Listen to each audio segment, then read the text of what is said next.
Do you believe that Hamas is a terrorist organization? You know, you describe a fascinating version of history, except the problem is none of it is true. Let me tell you a story. On the fifth day. Wait, so can I just go back to my question? I heard your question. Hold on. Let me put this in context. On the fifth day of the 1967 war, my father, who was in uniform at the time, he was one of the generals of the IDF, one of the planners and the executors of the 1967 war. He stood up and he offered the very first meeting of the Israeli High Command. He stood up and he talked about the possibility of what we know today as the two-state solution. He said, now we are strong, we are mighty, we are here to stay. We have a state on the vast majority of the land, but we do need to compromise, and we do need to take into account the fact that there's another nation living here. And so he proposed what we know today as the two-state solution, and that was really the beginning of this movement of Zionist Israelis, many of whom used to hold important positions, like my father and others, to promote this idea of a two-state solution, where the West Bank and the Gaza Strip and East Jerusalem would become a Palestinian state, and the Palestinian citizens of Israel would receive, their fair, equal rights. As he was saying these words, Israeli bulldozers were destroying Palestinian towns, destroying Palestinian neighborhoods in East Jerusalem, and Israel was building massive settlements in East Jerusalem and the West Bank. As he was saying these words, now he retired from. Now his other general friends, Yitzhak Rabin and others who were his comrades in arms, took him aside and said, "What are you talking about? Why would we even think of allowing the Arabs? They didn't say Palestinians then. The Arabs to establish some kind of an entity in those lands that are ours. These are ours. I mean, Zionists believe that all of Palestine is theirs. Why in the world would we do anything to give them any kind of rights or give it back, as the saying goes?"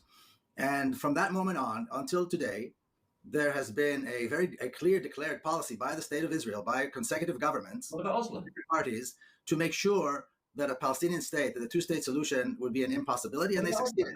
So, let me finish. And so from that moment on, because the 1967 war was not a separate occasion, it was another step, it was another chapter in the Zionist taking of Palestine.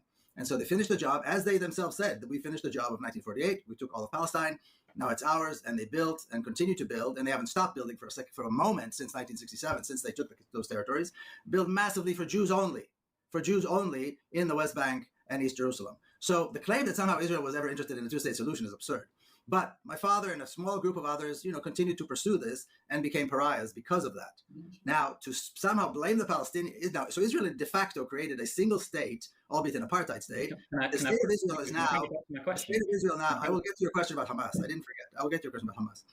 The state of Israel created a single state, which they call Israel, which is, we know because Amnesty International told us in a report, is an apartheid state, but it is a state that includes all historic Palestine from the river to the sea. When Palestinians talk about a single state from the river to the sea, Zionists like yourself, who had never 1 second supported the idea of a two-state solution when you could have, are up in arms. How dare they want a single state? When Israel has been actually creating a single state, when the Zionist movement created a single state with rights only for Jewish people at the expense of Palestinians, with millions of Palestinians living in, languishing in refugee camps, with people in the Gaza Strip being bombed on a regular basis for decades. This is not new. This savage genocidal attack that we're seeing right now in the Gaza Strip with thousands of civilians being killed is nothing new. You're talking about babies being burned and beheaded. What do you think happens to babies who are in buildings when these massive bombs fall on them? Do you not think their bodies disintegrate? Do you not think their heads are beheaded? And there are thousands of babies that have not yet been found because they're in the rubble suffocating to death because of policies that you support. So you have no right to talk about terrorism because you are a supporter of terrorism. Israel is the perpetrator of terrorism. Hamas is a legitimate resistance organization. Israel, Zionism, and people like yourself who support this terrorism, you are the supporter of terrorism. You are funders of terrorism, which is even worse. You provide material support to the genocide, the ethnic cleansing, and an apartheid state. You are no worse than those who supported apartheid in South Africa and other even worse regimes who committed genocide against other people. So for you to sit there and question me and question Palestinians and blame the Palestinian terrorists is the worst type of racist hypocrisy, which is typical, by the way, of Brits like yourself. That is the truth. You have no right to question me. You have no right to doubt the rights of Palestinians. You have no right to call Hamas or any other Palestinian a terrorist because you are a supporter of terrorism. You are a supporter of racism and genocide. That is the truth. That is the truth. You could have had a two-state solution, but you refused. You made everything possible to create a single state. But when Palestinians talk about a single state with equal rights, you are up in arms. Israel has created a single state, which is an apartheid state with no rights to Palestinians, and you are okay with that.